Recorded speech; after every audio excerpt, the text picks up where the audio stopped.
Om Gyantimandasya Gyanjana Salakya Chakshurmilitamina Tashmai Shiguru Namaha Srinada Pisunichina Tarora Pisaishnuna Amani Namanadena Kitani Sadari Anya Blasta Sunyam Kam Gyan Kamadhyana Vritam Anukalinya Krishnu Shilanam Bhakti Uttama Sri Krishna Chaitanya Prabhu Nityananda Shri Advaita Gadata Srivasadi Gaura Bhakta Vrinda Hare Krishna Krishna Krishna Hare Hare Hare Ram Ram Ram Hare Hare. Good morning or afternoon or evening, depending where you are in the world, my beautiful God brothers and God sisters, on this 21st day of this beautiful Kartik Parikarama, of our Kartik Vrat, this most auspicious month for the acceleration of our bhakti, our acceleration of our journey home back to Godhead. It is the most beautiful month, and we're so lucky to be able to have these wonderful sannyasis sharing this Qatar with us on every day. We're back to the normal time of 6 o'clock today, which will be the same until next Thursday. Today actually is a rest day, so I asked Maharaja, are we just going to have a chat as it's rest day and enjoy each other's company? But he said, no, I'm really going to be stretching your brains today with some philosophical presentation, which I'm very excited about. I've got Madhavrat's very happy. I've got no idea what this is, so all I can imagine is it's going to be a blast. Tomorrow, by the way, we're very fortunate because unfortunately Shrimati Shamrani Didi is got a cold, so she can't be present tomorrow. And I asked Maharaj if he could stand in tomorrow, and he will. So we got 2 days of Maharaj, which means in total we've got 3 more days of this Kartik of taking darshan of Maharaj's beautiful beard, because that's today and tomorrow and next Saturday, and then he shaves it off the following day. So I can't wait to see the other side of Kartik. So Maharaj, I don't want to take up any more of your precious time. Please ask questions to me if you want to ask Maharaj questions. Let me know if you want to go direct or anonymous. Maharaj, we're all ears to hear your philosophical brain teaser, brain opener. Hari bol, Dandavats and welcome. Dandavat pranam. Antrakalpa Tarubhyascha Kripa Sindhuve Vachapatitanam Pavanabhyo Vaishnavebhyo Namo Namaha Jnana Timirandasya Gyananjana Salakaya Chaksuran Militanyena Tasmai Sri Gurave Namaha Sri Chaitanya Manubhistam Stavitanyena Bhutale Swayam Rupam Kadamaya Didanti Swapadanti. I offer my respectful obeisances unto the lotus feet of my Diksha and Shiksha Guru Nitya Lila Pravishtom Vishnupada Satala Satasi Srimad Srila A.C. Bhaktivedanta Swami Prabhupada. I offer my humble obeisances unto the lotus feet of my Shiksha and Sannyas Guru Nitya Lila Pravishtom Vishnupada Asatala Satasi Srimad Srila Bhaktivedanta Narayan Goswami Maharaj. I offer my humble obeisances unto the lotus feet of my 2 Shiksha Gurus, Nityalila Pravishtom, Vishnupada, Satara Satasi Simad, Srila Govinda Maharaj, and Srila Bhakti Vigyan Bharti Goswami Maharaj. I offer my humble obeisances unto the lotus feet of the Sri Rupanuga Guru Varga, Srila Bhakti Pragyan Keshav Goswami Maharaj, Srila Bhakti Siddhanta Saraswati Goswami Thakur Prabhupada, Srila Gorki Shordas Babaji, and Srila Bhakti Vinod Thakur. And I offer my respectful obeisances to the feet of all the Vaishnavas and Vaishnavis who are present here today. My Dandavat Pranam, my Dandavat. So, we've been doing Damodar Astakam, and something struck me a few days back. I've been doing it here in New York every morning and every evening. With the devotees, we do the prayers, the Damodar Astakam prayers, and then I've been reading from the book and we've read all of the commentaries in the Damodar Astakam of all the different verses already, which was very profound. Going through that again, I hadn't done it for a while, like, since Gurudev went through it all in Kartik, in Govardhan, and in Gopinath Bhavan. So it was very nice to do this again, go through the entire book yet again, and read everything. And a few things stuck out to me.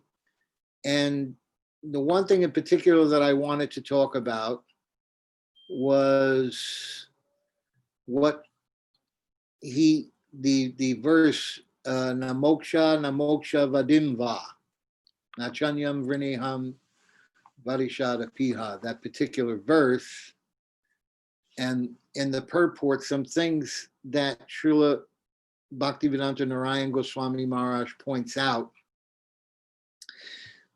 There is a paragraph in the 28th chapter of Krishna book. It's at the 6th or 7th paragraph. And in that paragraph, Srila Prabhupada talks about how we get from where we are to the spiritual world. And why this is the story about Krishna going to Varunadev and getting his father back, because Varuna captures his father and ties him up down there in his kingdom, forcing Krishna to come and get him. He wants darshan of Krishna. So Krishna, of course, comes, and Varuna treats him with great respect, places him on his throne and offers arti to him and does puja and everything. And of course, this completely confuses Nanda Maharaj. He has no idea what's going on here, because why is he putting my little butter thief son on the throne here? Doesn't make any sense to me. So this chapter is during this pastime, Krishna shows them Brahman, then he shows them Vaikuntha, and then he shows them Braj, so that they get to understand that actually they are the mature, pure devotees of Braj. And he talks about this in one paragraph. He says, everyone is in this material world in illusion and is unable to understand their actual position. He said, but if by chance they get to meet a pure devotee and take up the process of devotional service, and they practice bhakti yoga successfully, he uses the word successfully, then they go, at the end of this life, they go to Vaikuntha. And then after that, he says, those who are mature, pure devotees and execute this process of bhakti yoga completely, go to the planet where Krishna is doing his pastimes, and they get trained up there, and after that, they go to Goloka. So they go to a universe where Krishna is doing his pastime. So he makes this distinction about successfully doing bhakti yoga and going to Vaikuntha, and completely executing principles of bhakti yoga as a mature, pure devotee. He makes this distinction.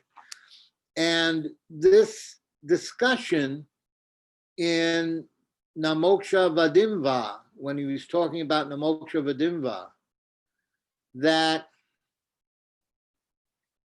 is very, very interesting, because he's talking about the different forms of moksha that are available in the spiritual world. Sayuja and Salokya, Samipya, Sarupya, Sharsti. And so Sayuja, of course, is the impersonal moksha. That's the moksha in which you become one with Brahman. Excuse me. And then the others, the Sarupya is a form like Vishnu's. The Samipya is constant nearness, or being on the constant nearness to Vishnu, being close with him. Salokya grants residence on the same planet, and Shasti grants boundless fortune or opulence like Vishnu has. So Srila Gurudev makes a point in the purport: we should carefully consider the meaning of moksha vadim.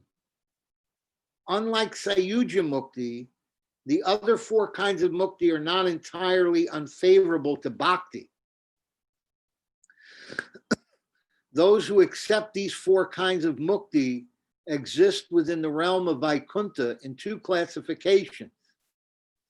In one class, they are Sva Sukhaishvarya Uttara Moksha. They have a desire for their own happiness and opulence, which predominates. That's the predominant desire, for their own opulence and their own happiness. Whereas the other class who go to those four forms, Sharti, Sarupya, Salokya, and Samipya, they have Prema, Seva, Uttara Moksha. Their longing to render loving service to Sri Bhagavan predominates over all the other desires. Then later in the purport, he says that even those who are in the Prema Sevotara moksha never desire the Sva Sukha Ishvarya moksha. But even they have some desire for personal happiness. So this is a very interesting point, because it reminded me of the service of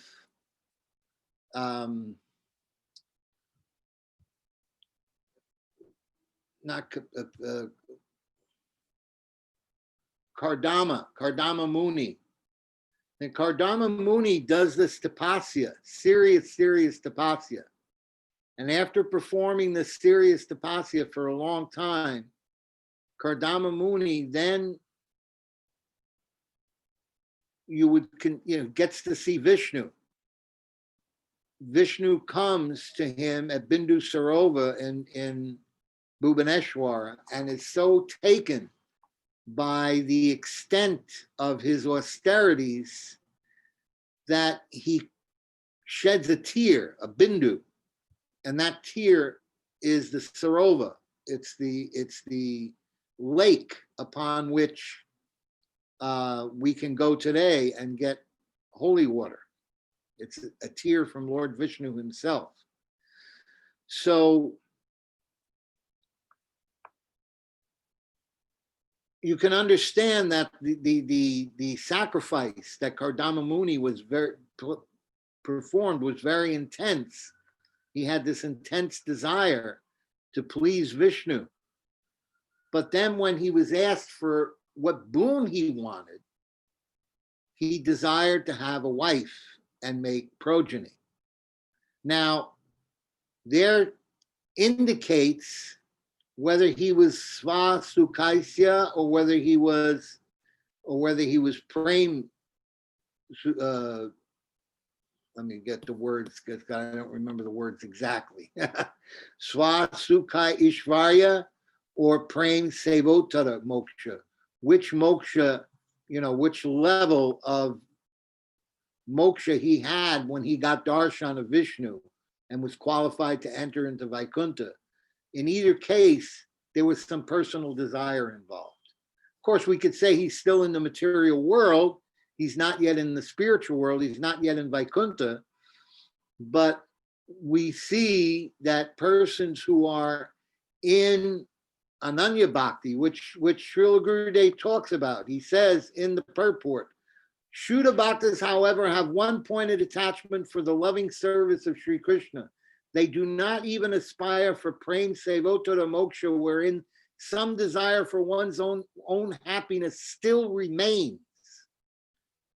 So this was very interesting to me because I had long ago had this vision of Kardama Muni not being exactly in the same position as a Shuddha Bhakta, as a pure devotee. And Gurudev is confirming that here because there's some desire for one's own personal pleasure. He's not actually in Vaikuntha yet, but one who gets darshan of Vishnu, of course, is already in Vaikuntha, even though he's in this material world. And the form of service which he's performing, it's not like he had a spurti of Vishnu the way Narada Muni had.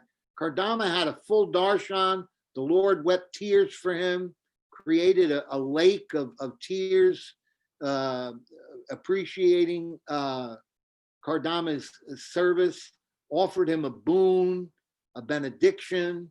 I mean, this was a long darshan. This was a very intimate relationship that he had established with Vishnu because of his tapasya. And so he had this vision and he had this association, but yet something remained for personal benefit. Something remained for personal benefit. And then he gets married, of course, to Devahuti, and he produces an avatar. He produces Kapila, which is an amazing blessing upon him that he produces Kapila Dev. He also produces 9 daughters. So 8 daughters, excuse me. So Kardama Muni could be given as an example of someone who has either Swasukha Ishvarya Moksha or Prem Sevotara Moksha. The real Shuddha Bhaktas, as Gurudev talks about here, have one pointed attachment only for the loving service of Sri Krishna. So this is Prabhupada is saying in the commentary in his 10th canto of Srimad Bhagavatam that those who successfully perform devotional service can go to Vaikuntha at the time of death, means that they've successfully desired to serve the Lord, but there is some reservations for their own personal happiness on different levels. And the mature, he uses the word mature, the mature pure devotees who completely execute Bhakti Yoga, and he uses the word completely instead of successfully, to emphasize that everything has been accomplished now. You've given up your egotistical desire for any kind of pleasure whatsoever, even within Vaikuntha. And this is an amazing, this was something that struck me very hard because I always got the impression that in Vaikuntha, you were in Datsya Ras and you were only in the mood of serving Vishnu as a servant. But here, it makes very clear, Gurudev makes it very clear in the purport that those persons who are in this mood of Sva Sukha Ishvarya Uttara Moksha, they have a desire for their own happiness and opulence that predominates over their desire for service. And yet they're in Vaikuntha. This to me was extremely interesting. And that even those who had Prem Seva Uttara Moksha, a longing to render service to Sri Bhagavan, which predominated over all other desires, on occasion had their own personal desires. So this was very, very important to me to understand. He says here, wherein some desire for one's own happiness still remains in prem sevotara moksha. It really separates the service of Vaikuntavasis with the service of the Supreme Personality of Godhead Krishna, who has the four Madhuryas, which is Venu Madhurya, Rupa Madhurya, Prema Madhurya, and Leela Madhurya. That he has these four Madhuris, these four sweetnesses that don't exist in Vaikuntha. They're not there in Vishnu. They're specifically there in Krishna, the Supreme Personality of Godhead, in Vaikuntha, in Goloka.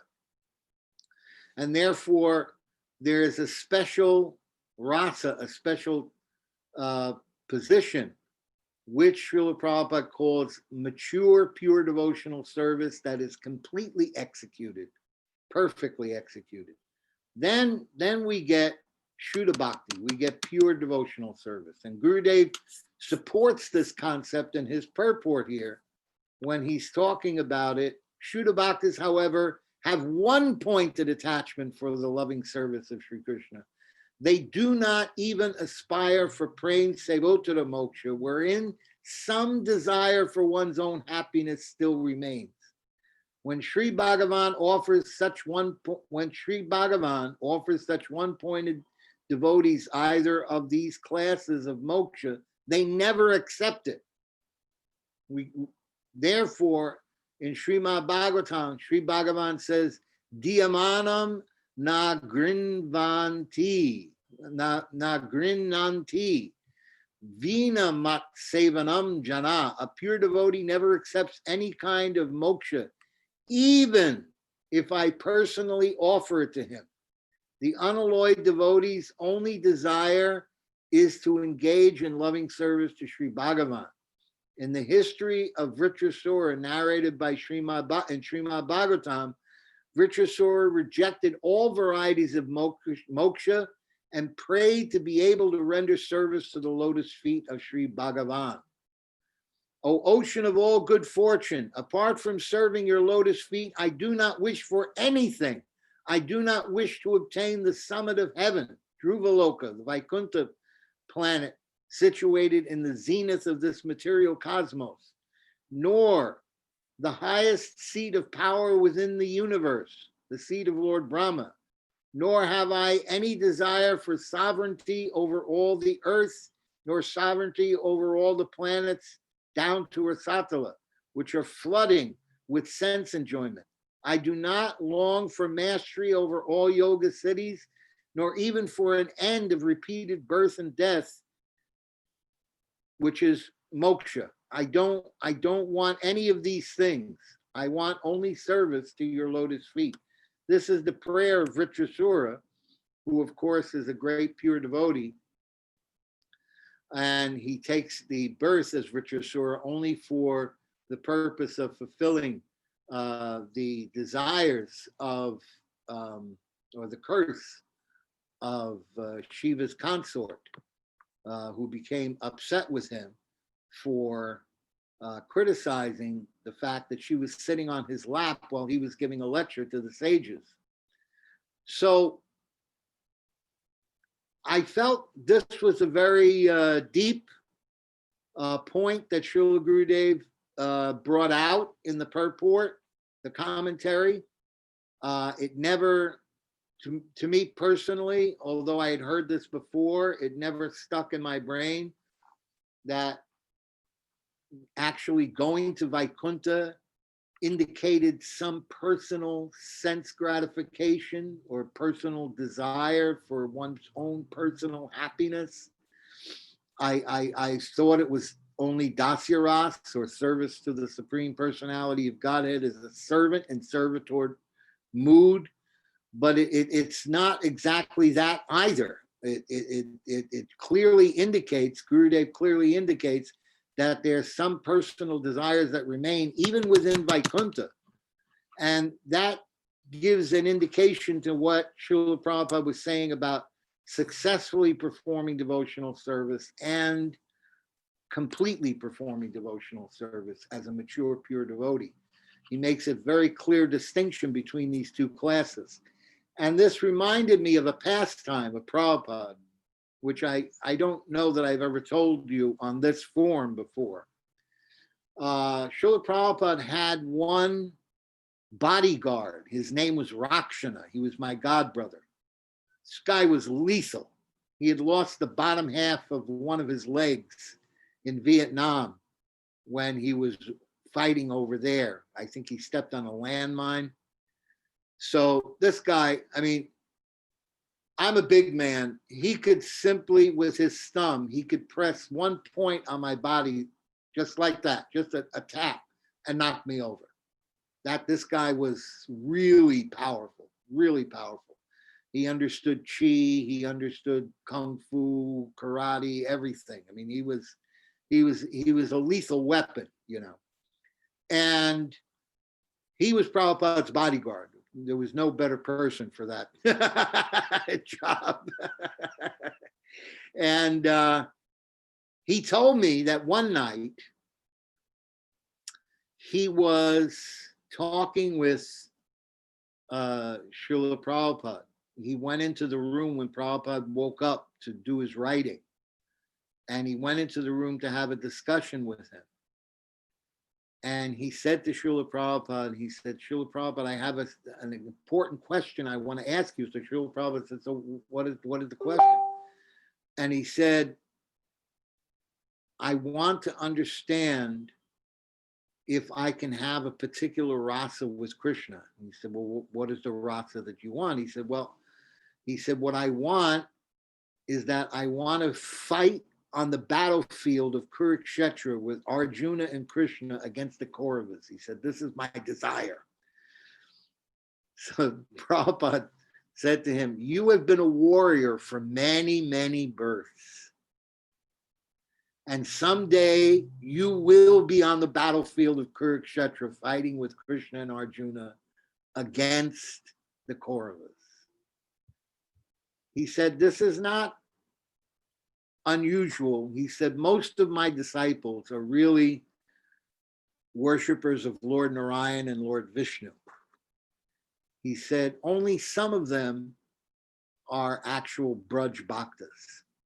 And so I got this impression from him when he told me this of why a certain class of my godbrothers, myself and my godbrothers, migrated over to Gurudev and Gurudev's teachings of Braj Bhakti, that we were that group of persons amongst the 7,000 disciples of 5,000 disciples of Prabhupada. We were the few hundred or 1,000 that were interested in Braj Bhakti more than anything else, and which is why we migrated over to get Srila Gurudev's darshan and association. And reading this brought all of this into my mind. And it's something that I wanted to explore and talk about and discuss with you. I thought if it was something that I was putting together, this Kartik, and it was coming to me after all the years of study that I've done, it might be something interesting for all of you to hear my realization or conclusions on all of this. So I hope that it was okay and that you appreciated it. And if there's any questions, I'd be glad to answer them. Margie, that was really, that kind of reminded me of that beautiful offering you made when you were in the room during Prabhupada's disappearance pastimes when he whispered the mantra into Gurudev's ear. So you keep on bringing these old stories that are ever present into the present to share with us, and they are beautiful. They really give us a very sublime connection to the leelas of these great personalities. But I feel at the same time you've been teasing us, because the presentation is extraordinary. I'm trying to get my head around. I'm not sure if I have a question, I'm not sure if I know how to express the question, so forgive me if I mumble around a bit and you might be able to extract the question from me, but it's something like this. If we've been told since the beginning that the definition of the perfection of the spiritual world is that in the spiritual world, everything, the undiluted focus is Krishna. We are serving the Lord. We're serving, whether it's the moiety, Radha, or Krishna, we're serving the whole. The part is serving the whole. And there's no adulteration to that, and we can't fall from that spiritual world at all. So if there is some subtle trace of self-happiness that we desire in Vaikuntha, doesn't that undermine that whole ontological thesis and take away from us that axiom of spiritual destination? But the very definition of the four kinds of liberation, that you want to be on a planet with Krishna, that you want the opulences of Krishna, that you want a form like Krishna's, or that you want to be near to Krishna, that the Vishnu, not Krishna, Vishnu, that these four desires they're not material desires, they're spiritual desires, but they're desires all the same. Okay. You want something, you're making some bargain with Krishna. I'm becoming your servant, now let me be near you, or let me have opulence like you, or let me be like you. Okay, got it. Okay, that squares it beautifully. I thought you were kind of, you kept on teasing me, and then I was like, he's going to give me the answer, and that's the answer. Now I understand. So the subtle distinction is in the material world. Not material desires that I want to be in the material world. Yeah. Okay, beautiful. But wow. There is some subtle desire, right, that I want to look like God, or I want to have opulence like God. And this connects with the question we had. Actually, Madhura answered it brilliantly, and I initially asked it of Tridandi, of Sripad Bhaktivedanta Tridandi Maharaj, because we were talking about, I can't remember what he was talking about, but I asked the question about how do we know, how can we live on that razor's edge when, so for example, I've been out on Nama Sankirtan today, okay? And while I was doing Nama Sankirtan, I was not really thinking at all, I was just in bliss. And then afterwards, I'm now starting to enjoy the byproduct of bliss that comes from doing the Nama Sankirtan. So I'm on that razor's edge of enjoying that feeling rather than going back for more savor just to please Krishna. So we're always on that razor's edge of actually you just want to keep pleasing Krishna. So it reminds me of that question. So in Braj, the purity of Braj is that there is just no question of ever thinking or contemplating about my own bliss or happiness. We're just always wanting to please Krishna.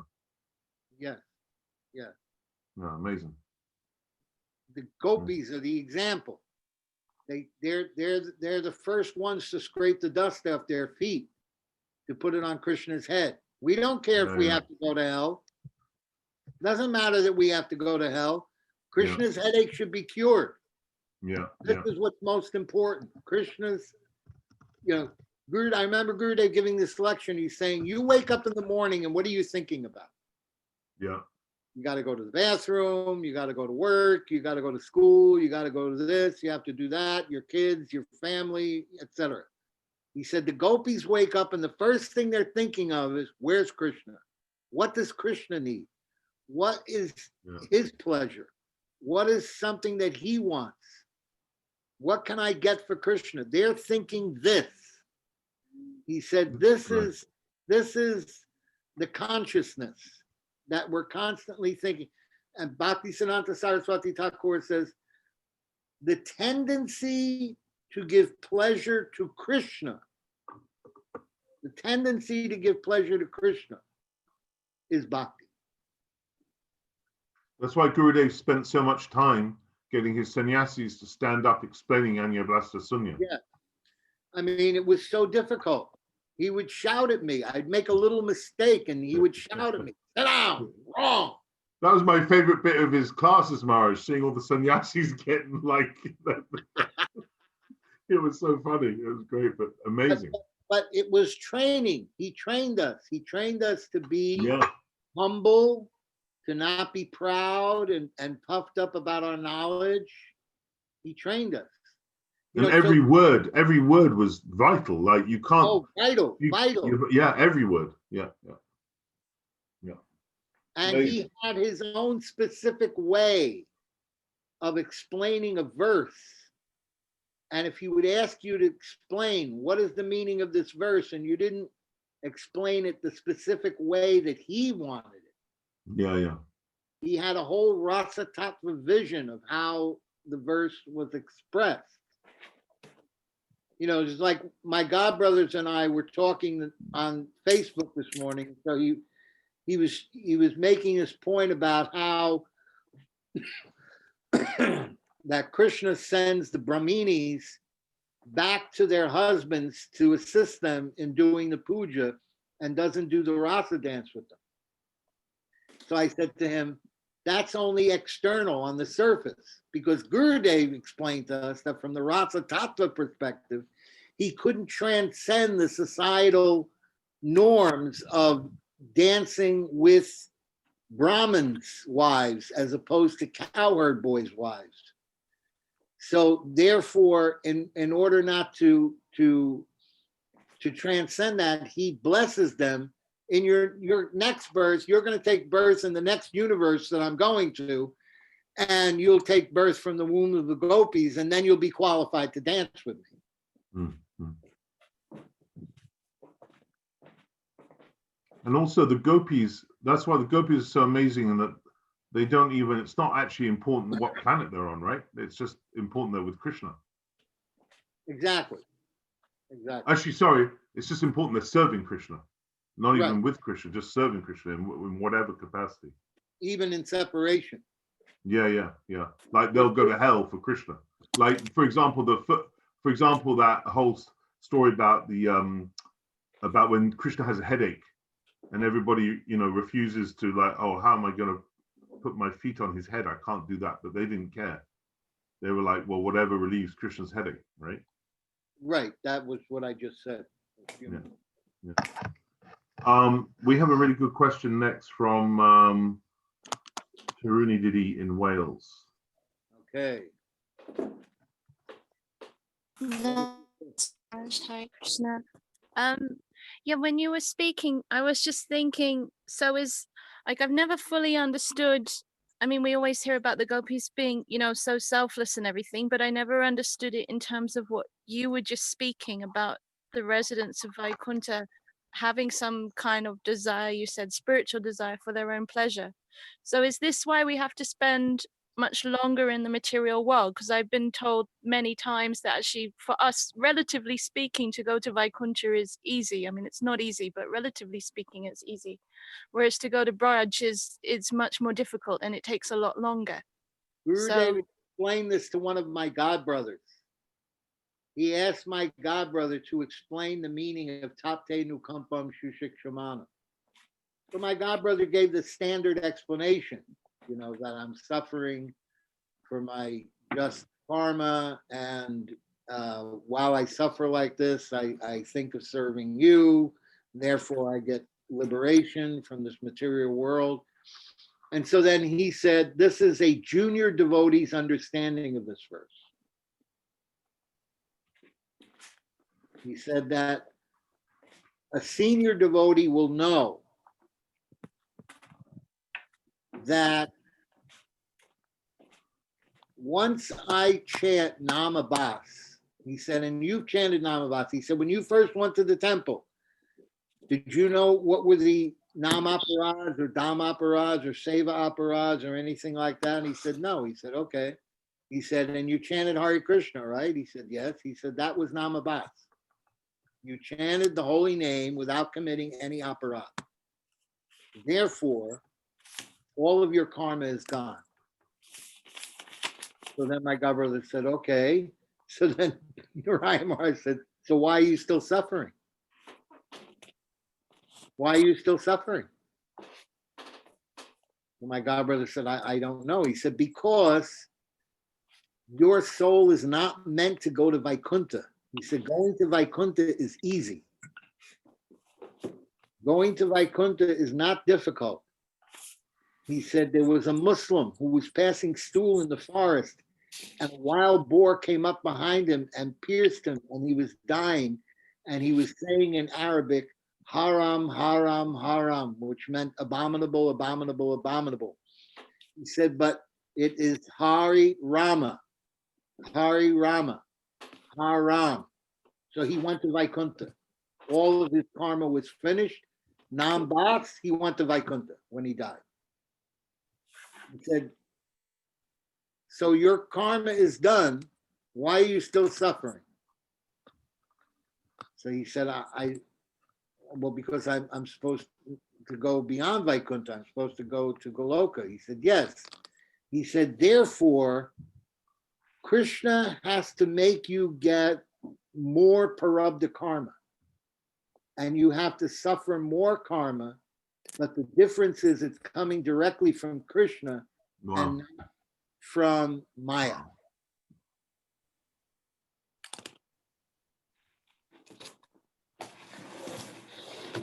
So this is the important thing to understand.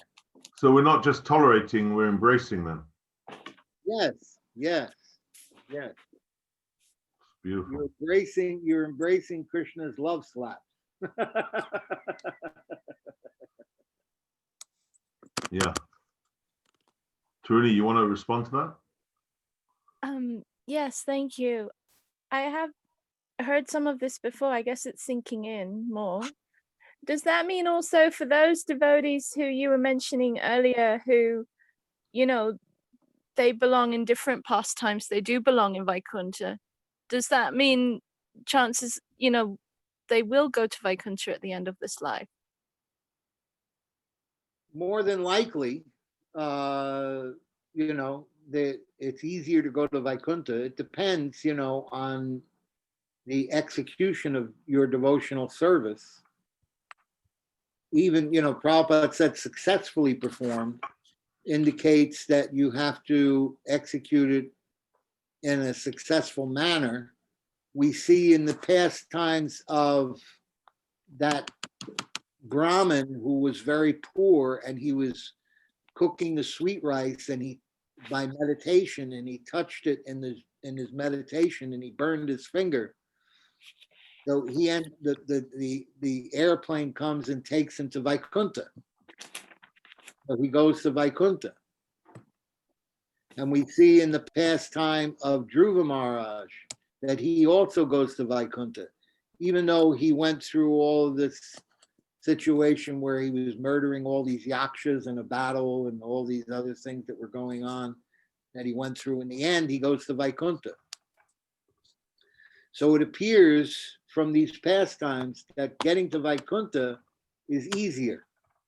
Even though Dhruva Maharaj said, I was thinking that I wanted broken pieces of glass instead of, your darshan. I didn't realize the real gem of having your darshan and your association. Yet still he goes to Vaikuntha, even if he was going there for praying Sevottara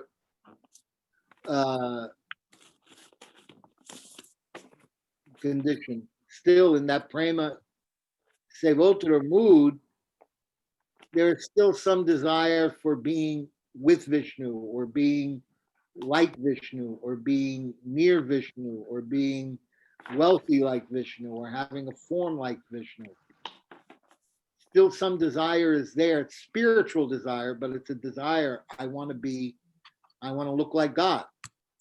So therefore, he goes, and even when he was leaving, he wouldn't leave until he knew that his mother was being picked up by another Vaikuntha airplane and taken to Vaikuntha with him. Oh, yeah.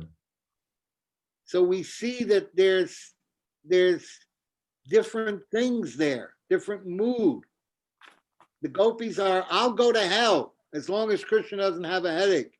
And Dhruva's, I'll go to Vaikuntha as long as my mother comes. Yeah. That's a whole different mood. It's a whole different consciousness. Wow. Thank you. The Marge, when you told the story of the bodyguard guy, Of the what? The bodyguard gentleman, Yeah. that indicated a relationship between his seemingly temporal dharma Right. and form and his swarup. Now, I've never really had a satisfactory answer to that. Is it a question of the more developed we are as a devotee, the more of a connection there is between the external and that internal? Is there any Not pattern to this? necessarily. I mean, you look at Bhaktivedanta Thakur. The Bhaktivedanta Thakur was Kamalaman Manjari. Of course, he descended as Kamalaman Manjari, but you see the Bhaktivedanta Thakur was completely deeply steeped in Manjari Bhav and the mood of a Manjari. In the last year before he left, there was times when he would take the edge of his cloths. He was a Babaji at that point, so his chadar, and he would wrap it over his head the way a gopi would while he was cooking in the kitchen. So he would mimic gopi behavior a little bit, but that was very, very rare. But but it did happen on occasion, and he would mimic gopi behavior like that. But you don't see that he's a little girl. He's an old man. It's a different thing. The pastime of Kurukshetra doesn't even take place in Vaikuntha. The pastime of Kurukshetra takes place in this material world. Right. In one universe after another. And so basically what he's saying is, I want to stay here and fight with Krishna. and Prabhupada is saying, yes, that's your karma. That's what, that's your destiny. That's what's going to end up happening, is you're going to keep taking birth over and over again as one of those devotees that's fighting on the side of Krishna and Arjuna against the Kauravas. Yeah. And so that's his service for all eternity. And that's a very different level of service than someone even going to Vaikuntha. He's not even going to Vaikuntha. He's staying in Bom Leela.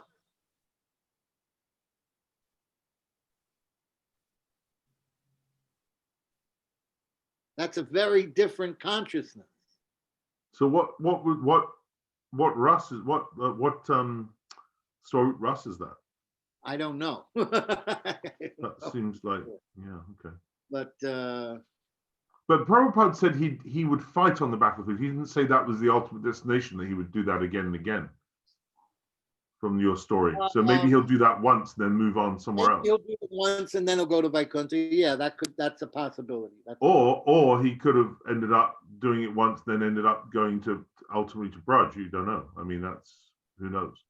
That story doesn't reveal either. I don't know either, to be 100% honest. But he was saying to him that your desire is not unusual, because most of my disciples are like. Right. Okay. So there's an inference. So he inferred by this statement that he was in that group that was not really attuned to what's bhakti. Yeah. Great. We have time to go to Budara in the UK. Budara, you have a question, Prabhu? Yes, I'll try to make it brief. Thank you so much for really inspiring class, Maharaj.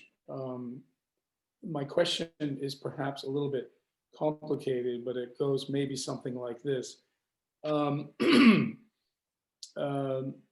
the conditioned state of our existence, we are, you could say, as we go along, discovering all kinds of latent desires that are lying dormant as seed or whatever. a storehouse, unlimited storehouse of desires, and sometimes those end up playing out in terms of manifestation of parabdha karma. And it's my understanding is that they also sometimes play out as a kind of a kaleidoscope of mental images that fall well outside of any kind of Rasa Tattva or topic that you were talking about. So,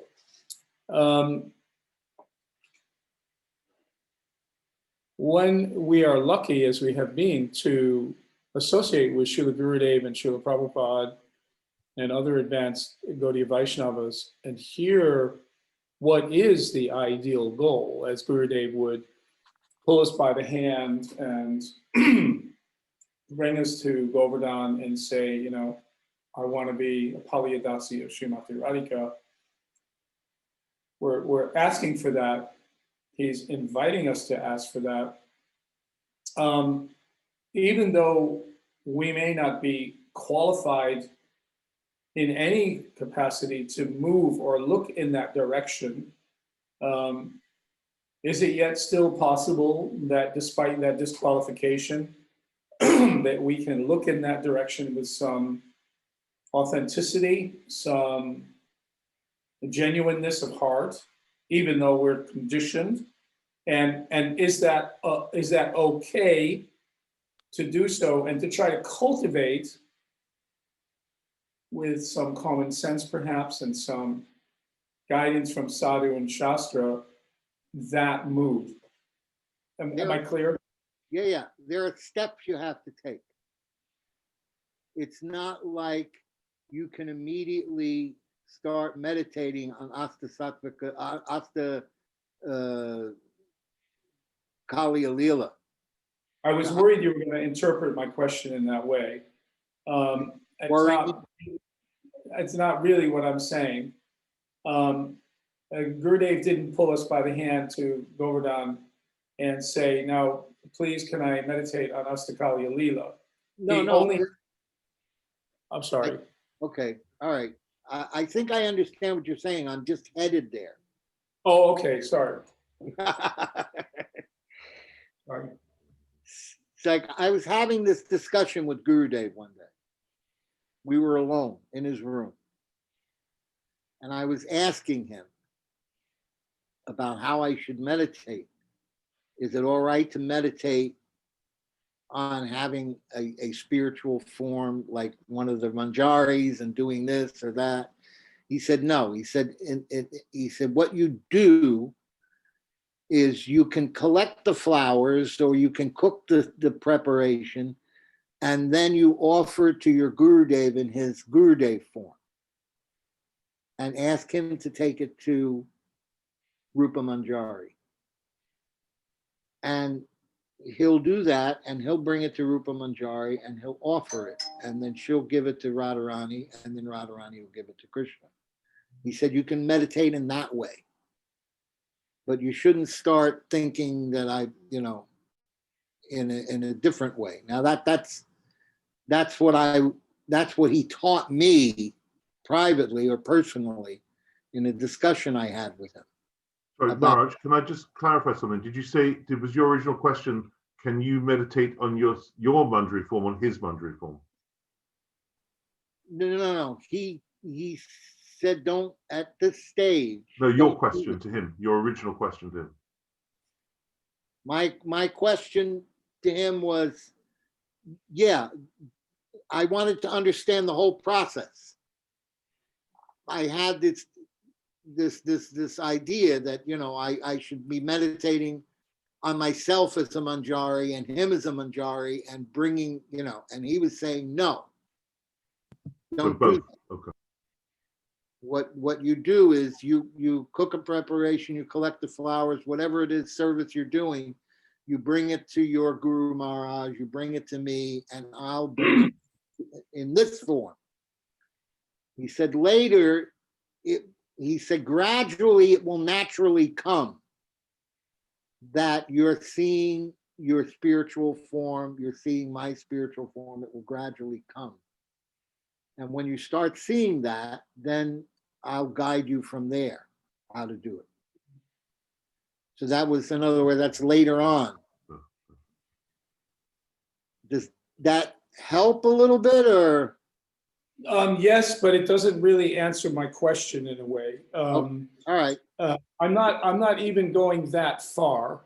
Okay. I'm just thinking that, you know, for someone who's in that fallen condition, that simply remembering that pastime with Srila Gurudev, simply remembering that this is something that Srila Gurudev opened up for us, that in itself is really in a very unrealized stage enough. So it's just meditating on the meditation which is proposed. I'm not even talking about meditating on Majari forms or anything like that. It's just that we know that our acharyas are holding out to us, thanks to Mahaprabhu's intervention, you know, that Unat Ujjvala Rasa Swabhakti Shriyam, that highest of possibility in bhakti, right? So we're not anywhere near that. No. But still we have some hope against hope, I guess, is. Yeah. Right?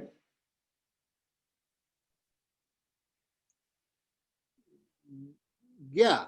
I mean, there was a time where we went to Gurudev with Gurudev. I wasn't with them, but the Isha was, and Isha told me that they went, there's a well in Puri that was Parmananda Puri's well in Jagannath Puri. And that well, Mahaprabhu came there and called all the sacred rivers in there with a big Mahakirtan, and he declared, anyone who drinks from this well will achieve prema. Anyone. So Isha said that the devotees were asking Gurudev, when am I going to get prema? When is this going to come? So he said, maybe 4 or 5 births. He said, for some of you, maybe 3. So it's not like it happens all at once. It's going to take time. Even, you know, from where we are, we're a few births away from achieving that, and maybe even more. Who knows? You know, I mean, someone like myself may be looking at 100 births, but you know, we're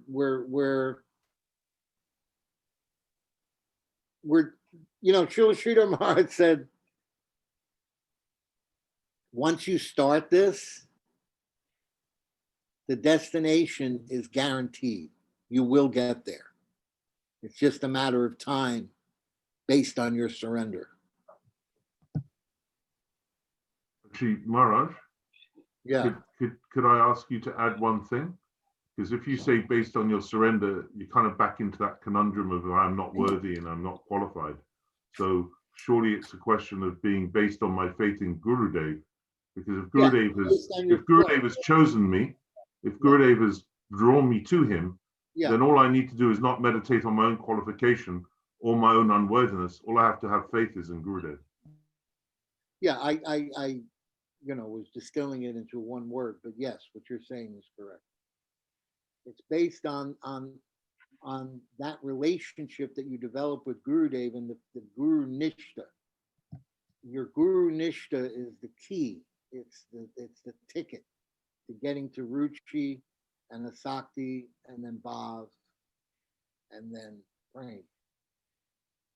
Wow.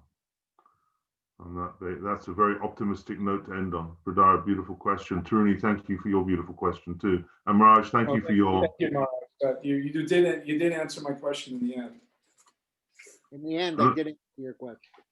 Really astounding class, Maharaj. I kind of want to have post Kartik. I kind of want to put you in a prison cell so you can just do nothing else than with guitar. It's so beautiful. I just feel so inspired in these classes. Thank you. Beautiful. Wonderful. So we're back at the same time tomorrow night, 6 p.m. UK time, 1 p.m. EST. If you're coming in from India, I doubt you are, at 6 o'clock, but that'll be 11:30 in the evening. Indian time, continental time is 7 p.m. And we're now going to be. Yeah, I'm doing double duty this weekend. I'm doing it again tomorrow. So I'll see You are, Marv. You are. We're very, very lucky. And our sweet god sister Tony Gussie is going to be singing Damodarastakam. Guys, And Margie, do you mind just holding on at the end? I just want to ask you a couple of things. Do you mind? I don't mind. I'm gonna keep the sound on. I'm closing the video. I gotta take my pill. Okay. Tony, Haribo, thank you. Hare Krishna.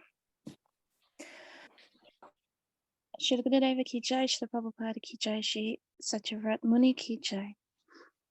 Nama Vishwaram Satchidananda Rupam Lasat Kundalam Gokule Brajamanam Dashadabiyula Kala Davamanam Param Rishtama Jantato Drujagopya Rudantamoho Neja Yugmam Rijantam Garam Bhoja Yugmena Satanganecham Mahashwasakam Pachirekam Kakanta Stita Graivadamodaram Bhaktipadham Iti Trikswalila Pirananda Kunde Swagoshamni Majantam Makyapayantam Tadiyashita Geshu Bhaktajitatam Puna Prematastam Shata Vritivande Varam Deva Moksham Na Mokshavadhimva Nachanyam Rineham Vade Shadapiha Idam Deva Purnata Gopala Balam Sada Mimanasya Virastam Kinam Yai Idam Temokam Bojam Avyakta Nile Ritam Kundale Snigdharaktisha Gopya Mohojjinbitam Bimbarakta Me Manasya Virastam Malam Lakshalapai Namo Deva Damodarananta Vishnu Prasida Prabhutu Kajalapti Magnam Kripa Drishti Vrityati Dinam Patanu Grihani Shama Magyam Mediakshi Trisha Kuverat Majo Badhai Mujaiva Yadvat Dvaya Mochita Bhakti Pajapito Cha Tata Prima Bhaktim Swakam Me Prayascha Namokshigraha Me Stita Mudareha Namaste Studamne Spuradipti Tamne Twadiyodharayata Vishvasya Tamne Namoradikaye Twadiya Priyaye Namo Nandalilaya Devaya Tubhyam Namoradikaye Twadiya Priyaye Namo Nandalilaya Devaya Tubhyam Hare Krishna Hare Krishna Krishna Krishna Hare Hare Hare Ramo Hare Ramo Ramo Ramo Hare Hare Hare Krishna Krishna Krishna Hare Hare Hare Ramo Ramo Ramo Hare Hare Jaya Radha Damodara, Radha Damodara, Radha Damodara, Shri Radhe Jaya. Vrindavandam Jaya, Vrindavandam Jaya, Vrindavandam Jaya, Vrindavandam Jaya, Gurudeva Jaya, Gurudeva Jaya, Gurudeva Jaya, Gurudeva Jaya, Prabhupada Jaya, Prabhupada, Prabhupada Jaya, Prabhupada, Haribo, Haribo, Haribo, Gaura Haribo. Jai Shri Gaura Premanande, Hari Haribo. Jai Taruni Dasi. Beautiful. Thank you so much.